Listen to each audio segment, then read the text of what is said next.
Hechos, capítulo 20, versículo del 4 al 12. Dice, y le acompañaron hasta Asia, Sópater de Berea, Aristarco y Segundo de Tesalónica, Gallo de Derbe y Timoteo, y de Asia, Tíquito y Trófimo.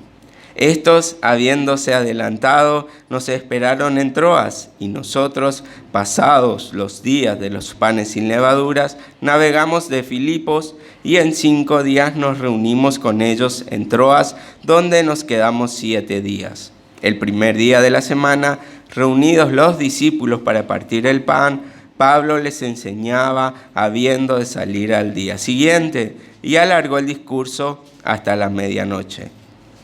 Y había muchas lámparas en el aposento alto donde estaban reunidos, y un joven llamado Eutico, que estaba sentado en la ventana, rendido de un sueño profundo, por cuanto Pablo disertaba largamente, vencido del sueño, cayó del 3er piso abajo y fue levantado muerto.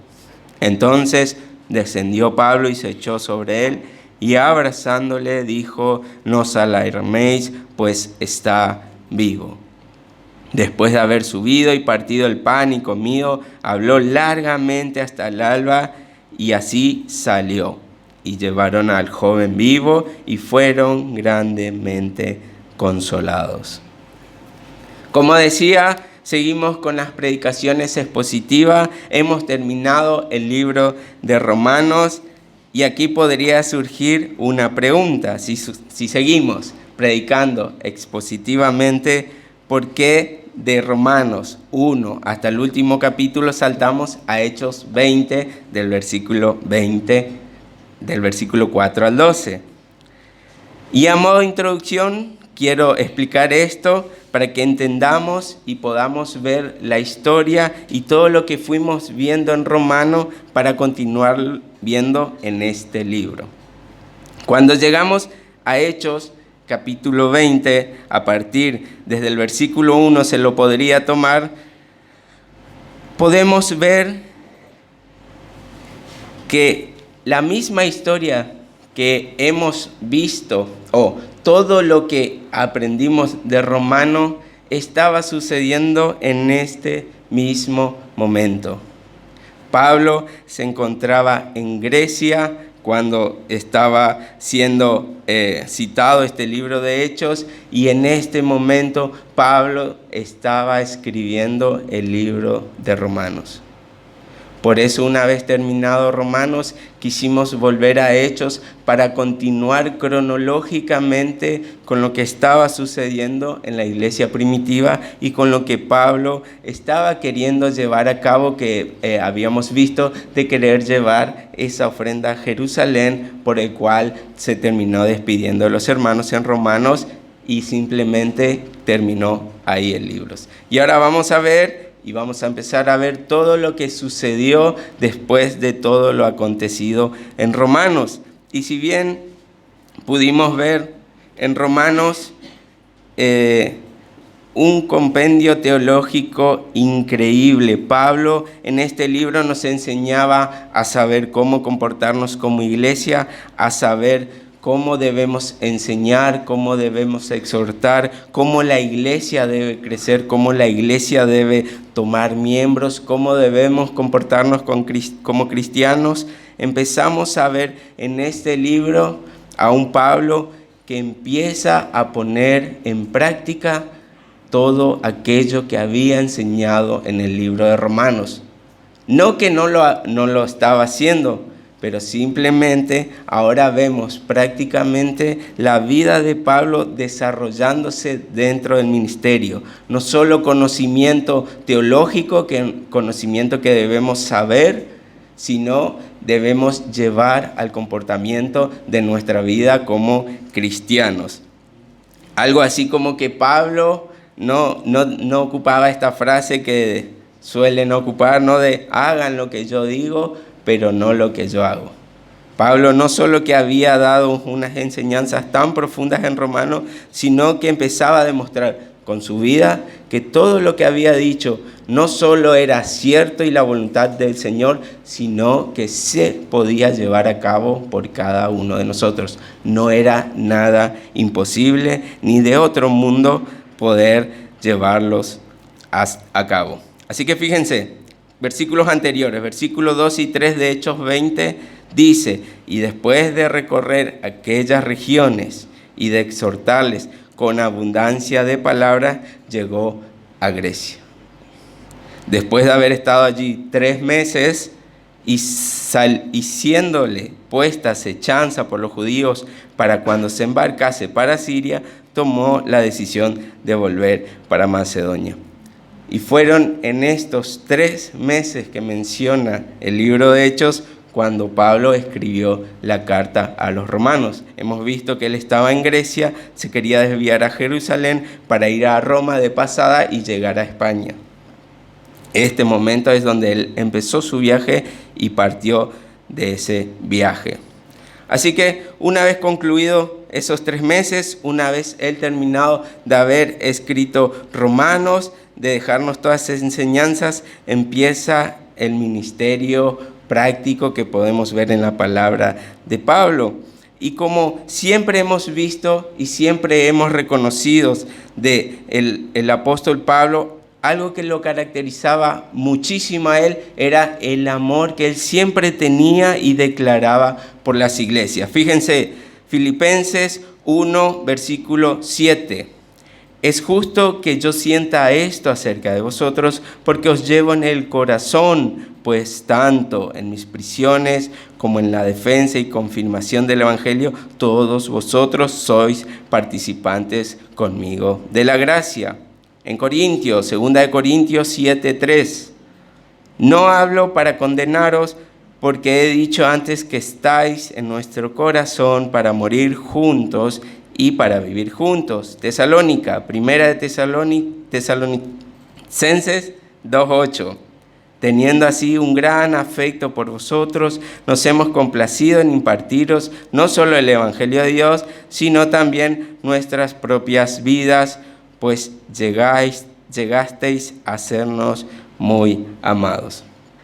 Así que podemos notar que Pablo, a todas las iglesias que él había ido, todos los lugares donde él llevó el Evangelio, le caracterizaba el amor que brindaba a todas las iglesias. Pablo no era una persona inalcanzable, Pablo no era una persona que se distanciaba del grupo común, sino que él siempre se involucraba y estaba juntos a ellos para conocerlos y llegar a amarlos. Y no solo que él demostraba amor, sino podemos ver y notar que cuando nosotros o cualquier persona que demuestra amor, muchas veces es correspondido en amor.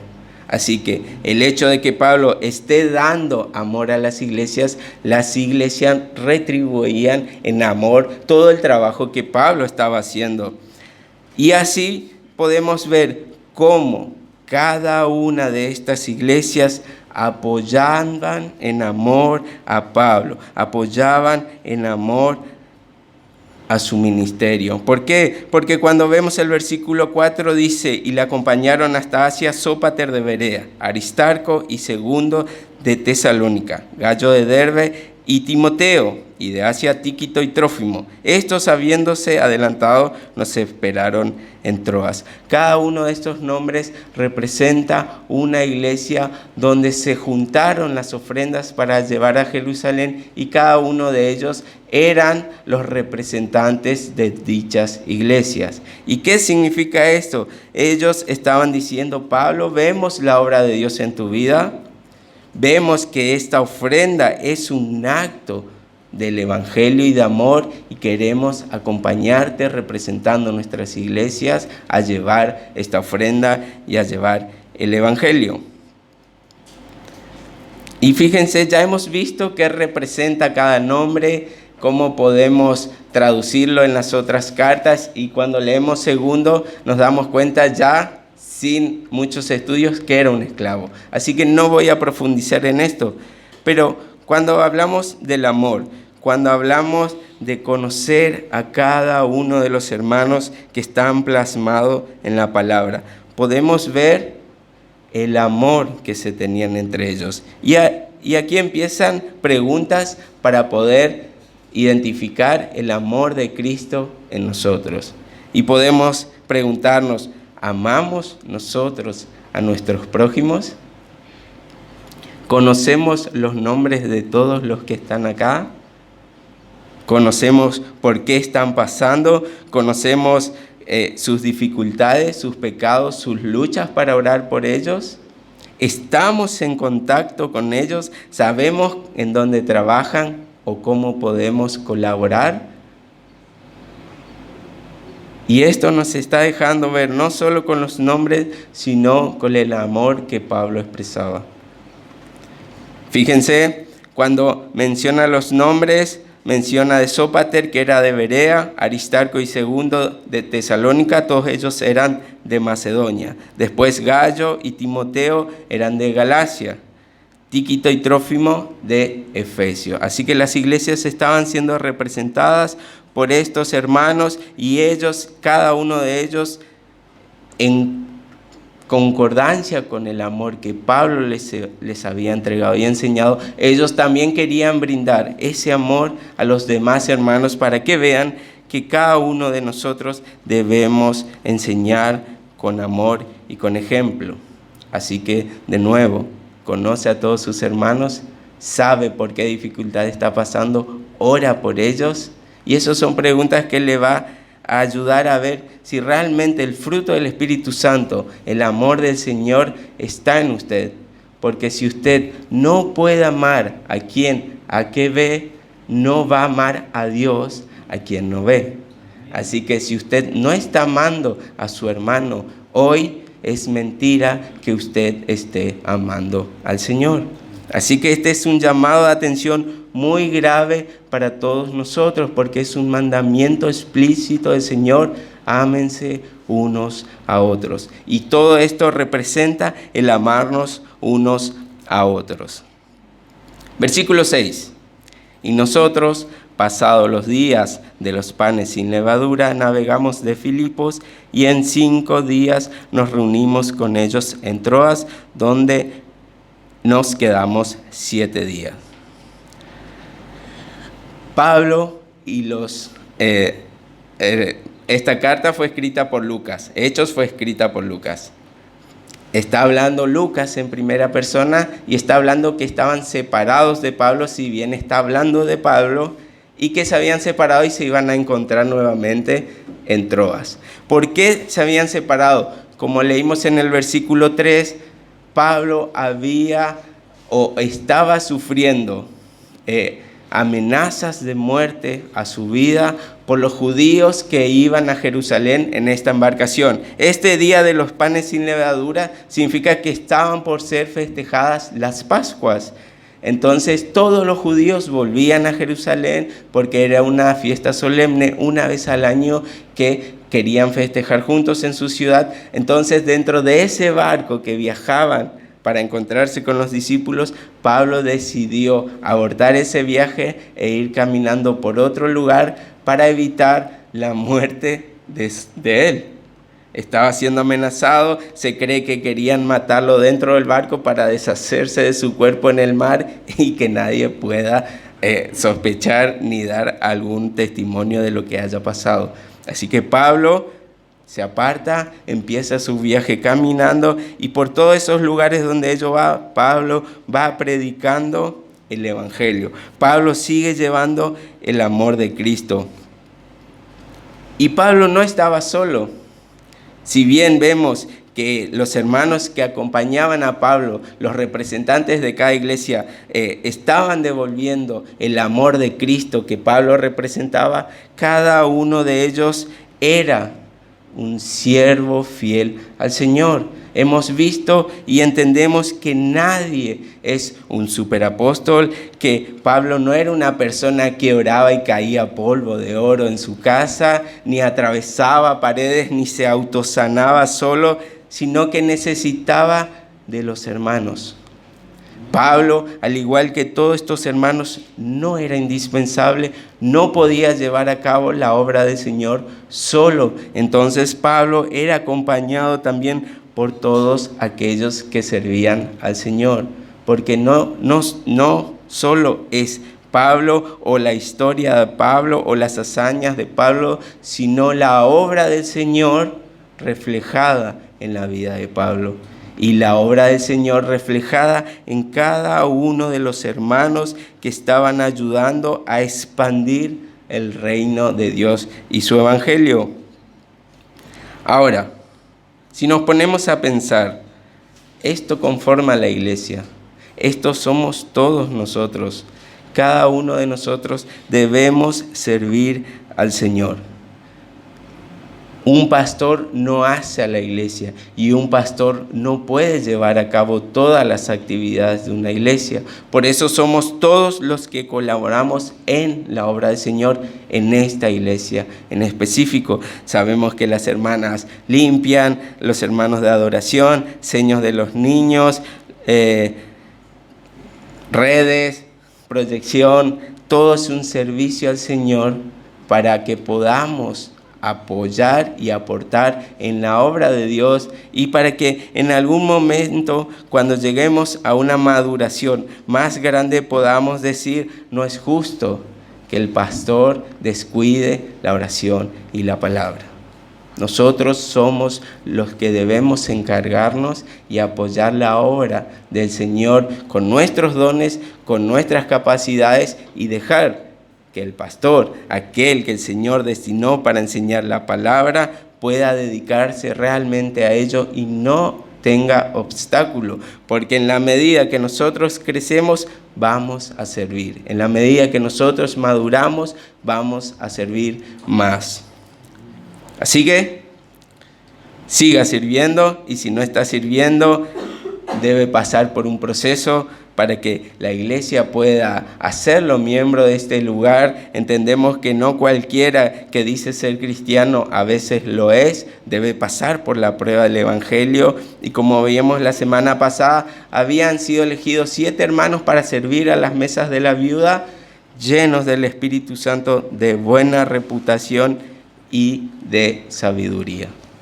Así que tampoco es como que algo que me levanté hoy, siento ganas de servir y muchas veces no me congrego, no llego los miércoles para orar, no he terminado el catecismo y cosas que como iglesia ponemos un parámetro para poder ver y reconocer verdaderos cristianos.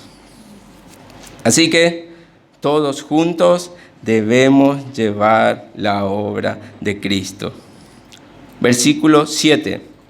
El primer día de la semana, reunidos los discípulos para partir el pan, Pablo les enseñaba, habiendo de salir al día siguiente, y alargó el discurso hasta la medianoche. Y primero, yo me ponía a pensar, si usted debe partir mañana, debe partir con el Señor mañana, ¿qué es lo que va a hacer? Si usted entiende que le queda poco tiempo, ¿qué es lo que usted haría? ¿Qué compartiría con otros? ¿A dónde iría? ¿Qué sería lo que le llene de felicidad en ese último momento? Y cuando vemos acá, Pablo tenía que partir y dice que él alargó el discurso. Siguió enseñando la palabra del Señor, siguió evangelizando. Esa era la importancia y ese era el mayor gozo de Pablo. ¿Cuál es el nuestro? ¿Qué haría usted? Se acerca un apocalipsis zombie como en las películas. ¿Qué haría usted antes de eso? ¿Qué es lo que le apasiona? Y fíjense, cuando habla del primer día de semana, este es el primer momento donde se menciona en la Biblia que los hermanos cristianos se reunieron un domingo. Este es el primer lugar donde aparece que la iglesia primitiva comenzó a reunirse un domingo como el primer día de semana para celebrar las reuniones y la adoración al Señor. Sabemos que los judíos se reunían el sábado, era su sabbat, pero que esto simplemente era una enseñanza específica, una ordenanza específica para el pueblo judío. Cuando los gentiles empezaron a venir a la fe, ellos vieron que su Señor resucitó el domingo y ellos adoptaron este primer día de semana para congregarse juntos y alabar al Señor el mismo día que su Señor resucitó de entre los muertos. Por eso ya no es el sábado, ya no es el sabbat como los judíos, sino el domingo. También vemos, y como una gran enseñanza y ordenanza, que estaban todos reunidos. Y esto lo hemos hablado muchas veces, y esto es lo que siempre recalcamos: debemos reunirnos el primer día de la semana para adorar al Señor y glorificar al Señor. Aquí es el momento y el lugar donde todos juntos como hermanos cristianos debemos venir a amarnos, debemos venir, de acá atrás no se siente el aire, debemos glorificar al Señor y debemos cada uno de nosotros apartar este día. No solo que es pecado, sino un pecado muy grave no congregarse un domingo por algún motivo o por alguna circunstancia que no sea de suma urgencia. Si ninguno de nosotros tiene un motivo de urgencia, clave o de suma relevancia, sería un grave pecado y una rebeldía contra la voluntad del Señor no venir el domingo a congregarse. Porque el Señor nos dice, reuniéndose todos el primer día, el día del Señor, el día que debemos apartar para hacer su obra, para venir a amarnos, para venir a conocernos, para venir a servir al Señor, es el domingo. Y esta es la importancia de las reuniones, no solo que venimos a aprender del Señor, a aprender de su palabra, sino a amarnos. Por eso, como decía hoy, no simplemente es venir, sentarse, pararse, adorar, sentarse, escuchar la palabra, terminé, me voy. Este momento y este lugar es para venir a conocernos, para venir a amarnos, para venir a saber qué pasa cada uno, cómo podemos ayudarnos cada uno unos a otros. Este es el día, este es el lugar. Por eso debemos estar aquí todos juntos, unánimes. Saben, no somos tan espirituales como para tener revelaciones de lo que usted está pasando o de lo que a usted le está sucediendo si usted no viene y conversa y nos comenta, o si usted no se acerca a otra persona para conversar y conocer qué está pasando. Esa es nuestra misión, ese es nuestro objetivo y esa es la importancia del domingo. Esto estaban haciendo en este lugar, se habían reunido, estaban compartiendo el pan, dice, partían el pan, comían juntos y Pablo disertaba largamente. Y cuando habla de esto, de que Pablo empezó de día y seguía por la noche disertando, no significa que era una predicación como esta, no significa que los hermanos ya estaban hastiados de escuchar la palabra del Señor y empezaban a cabecear para escuchar solo a Pablo, sino que esta disertación en el original era un diálogo. Dice que Pablo estaba dialogando con los hermanos. No era una reunión formal como esta, era en una casa donde todos estaban reunidos y ellos preguntaban, Pablo contestaba, Pablo les sacaba todas las dudas que tenían ellos y Pablo, al ver la necesidad del conocimiento que ellos tenían, se esforzaba y quedaba aún más tiempo. Y fíjense, nuevamente, no es motivo el estar cansado, no es motivo tengo sueños para no venir a la iglesia, porque Pablo no solo que venía de viaje a pie, apartándose de los peligros y se quedó hasta tarde, sino que siguió predicando hasta el momento justo donde él volvió a partir de viaje. Pablo no estaba descansando, Pablo estaba llevando la obra del Señor pese a su cansancio, pese a sus preocupaciones y pese a todo lo que estaba pasando. porque veía que los hermanos necesitaban del Señor, veía que los hermanos querían aprender más y más, y él estaba ahí para hacer eso. Después pasamos a los últimos versículos, desde el 8 al 12.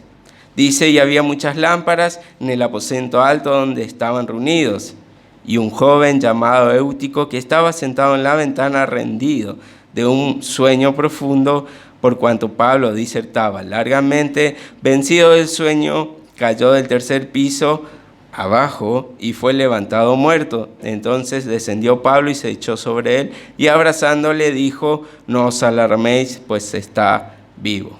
Después de haber subido y partido el pan y comido, habló largamente hasta el alba, y así salió, y llevaron al joven vivo, y fueron grandemente consolados. Y cuando hablamos y vemos esta escena, podemos ver que menciona muchas lámparas. Así que Lucas quería demostrar a la audiencia que estaba leyendo su libro que no fue el lugar, o que no fue Pablo, que llevó a este niño a caer en ese profundo cansancio. El lugar estaba muy bien iluminado, no era un lugar con luz tenue o un lugar a oscuras, sino que simplemente el largo tiempo que este joven estuvo expuesto y estuvo sentado lo llevó al cansancio. Y si usted recuerda, en esos momentos las luces no eran focos con luz eléctrica, sino que eran antorchas o lámparas de aceite, que esto hacía que el lugar se empiece a llenar de neblina o de un humo, un aire pesado por los aceites que se estaban evaporando. Así que todo esto pudo llegar a hacer que el ambiente se vuelva a poner un poco pesado para este joven, y él no pueda resistir a esto. Pese a que si fue esta la causa o no, el joven cayó por la ventana y murió. Cuando vemos en la Biblia, muchas veces hemos visto que cuando se dice está muerto, muchas de ellas no estaba muerto realmente, sino decían que estaba desmayado, estaba durmiendo o otras cosas. Pero acá podemos dar por hecho que este joven había muerto. Recuerde, Lucas era un doctor. Lucas estaba capacitado para dar un diagnóstico, y Lucas se cercioró de ver que este joven estaba muerto. Así que lo que hace Pablo también nos lleva a entender esto, porque Pablo dice que baja, se arroja sobre este joven y lo abraza y vuelve a la vida. Y esto vemos en 1 y 2 de Reyes, en los profetas Elías y Eliseo, cuando el joven es muerto y ellos se arrojan sobre los niños, y estos niños vuelven a la vida. Esto mismo estaba haciendo Pablo esto. Así que certeramente este niño había muerto, fue resucitado y fue llevado con gozo por sus familiares. ¿Y qué pasó después? Pablo siguió predicando hasta que amaneció y partió. Ahora, después de haber visto lo que pasó históricamente, con hechos, podemos ver otros detalles acerca de lo que nos da luz estos pasajes. Podemos ver a cristianos reunirse en torno a la comunión, compartiendo el pan, compartiendo la palabra. Podemos ver que esta iglesia se encontraban personas cristianas y personas que no eran cristianas. Las cristianas eran todos aquellos que estaban dialogando con Pablo, sacándose sus dudas, aquellos que habían creído en el Señor, se habían arrepentido de sus pecados y estaban siendo confrontados y enseñados por Pablo. Y después vemos a este joven que la palabra lo está representando como una persona que no había conocido a Cristo. Si lo tomamos hoy en día, podríamos decir, bueno, alguna persona nueva en el Señor, alguna persona que hemos invitado y está viniendo por primera, segunda vez, aún no entiende realmente el Evangelio, no entiende lo que hacemos acá, no entiende que somos distintos, no somos distintos de otras iglesias, y esto se refería a este joven. Así que estaban los hermanos cristianos y aquellas personas representadas en este joven que no había conocido al Señor. Y tanto para unos y para otros, lo que debemos entender de estos versículos es, como nos dice Salmos 119, 105, lámpara es a mis pies tu palabra y luz para mi camino. Lucas estaba diciendo, la palabra del Señor en este lugar estaba siendo enseñada con mucha urgencia. La palabra del Señor estaba presente en este lugar. Había muchas lámparas, había mucha luz en este lugar. Realmente estos hermanos estaban reunidos charlando de la palabra del Señor. El Señor estaba siendo exaltado en este lugar. Todos estaban siendo expuestos a la palabra del Señor, confrontados por la palabra del Señor, instruidos en la palabra del Señor. Y aquellos que no conocían a Cristo y estaban siendo expuestos a la palabra del Señor, fueron confrontados por ellas. Y vemos en Juan capítulo 12, versículo 24 al 26, que dice, en verdad os digo, que si el grano de trigo no cae en tierra y muere, se queda solo, pero si muere, produce mucho fruto. El que ama su vida la pierde, y el que aborrece su vida en este mundo la conservará para vida eterna. Si alguno me sirve, que me siga, y donde yo estoy, allí también estará mi servidor. Si alguno me sirve, el Padre lo honrará.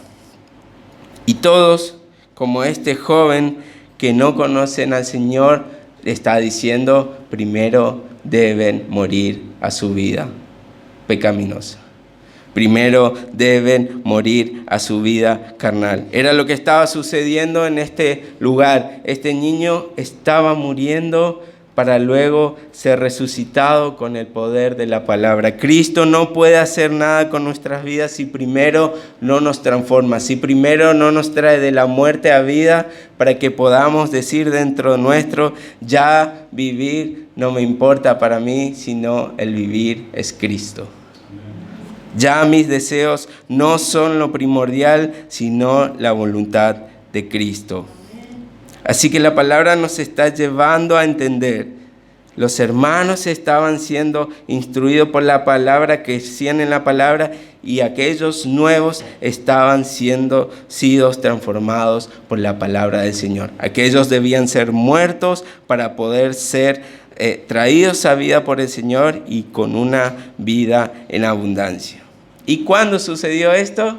El primer día de semana, cuando estaban todos juntos, reunidos, adorando al Señor en comunión y escuchando la palabra de Cristo.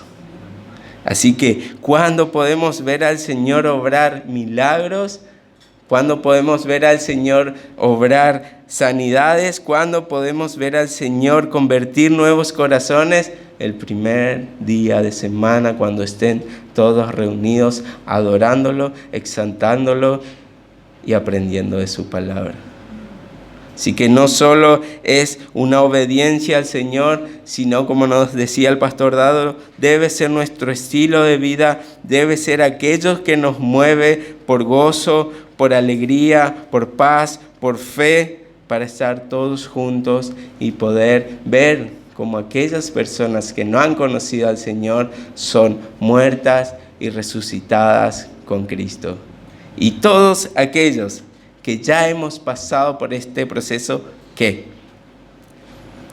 Hemos visto, las personas resucitan, el Señor da nueva vida, dice que después se fueron gozosos con este joven, y la iglesia, ¿qué? ¿Cómo sigue la iglesia?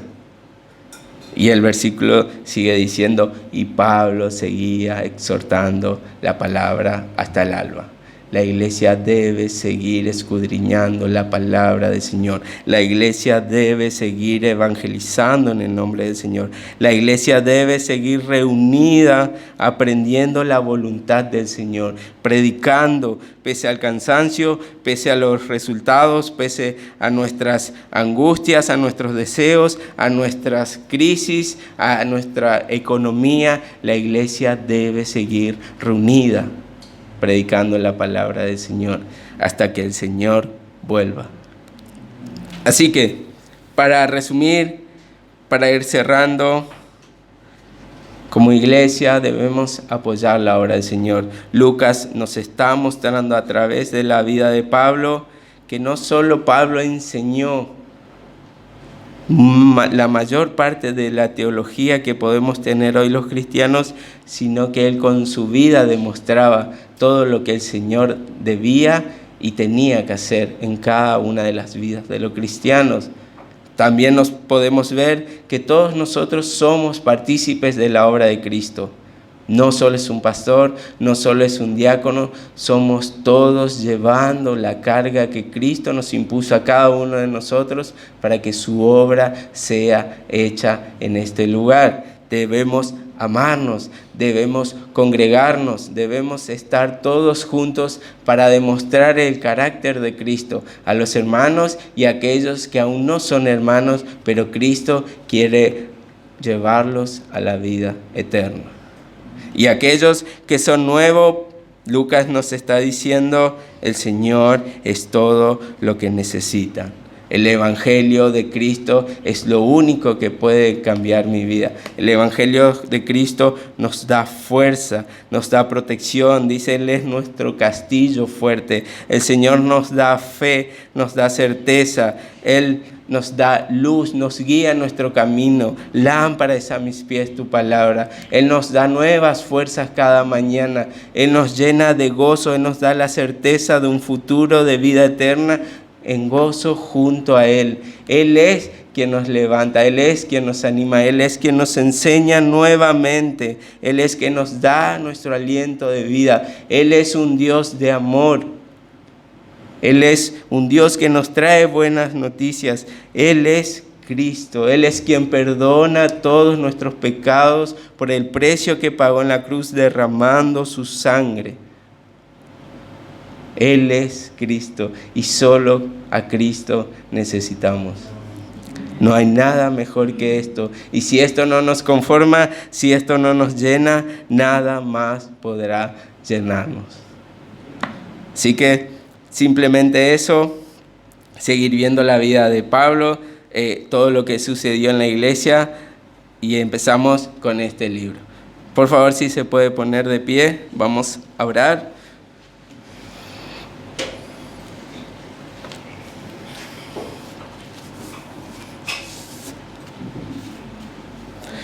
Señor, te damos gracias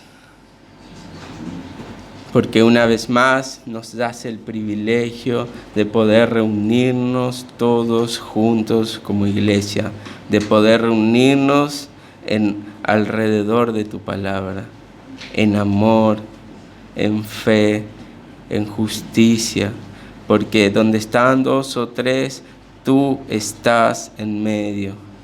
Sabemos que tú estás en este lugar. Sabemos que tu palabra trae vida. Sabemos que tu palabra nos da sabiduría, nos ayuda a madurar, nos da luz para ver el camino correcto.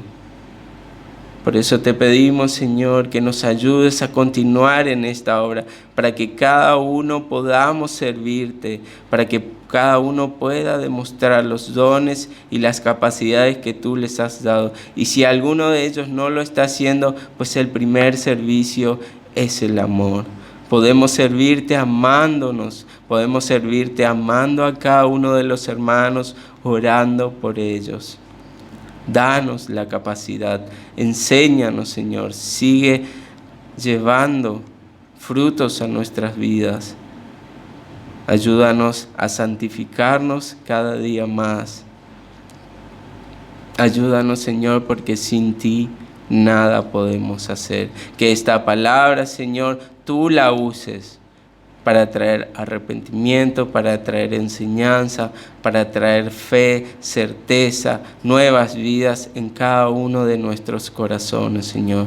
Porque tú eres quien hace la obra, tú eres quien tiene poder, tú eres un Dios misericordioso que nos ayuda y nos acompañas cada día de nuestras vidas. Te damos gracias, Señor, en el nombre de Jesús. Amén.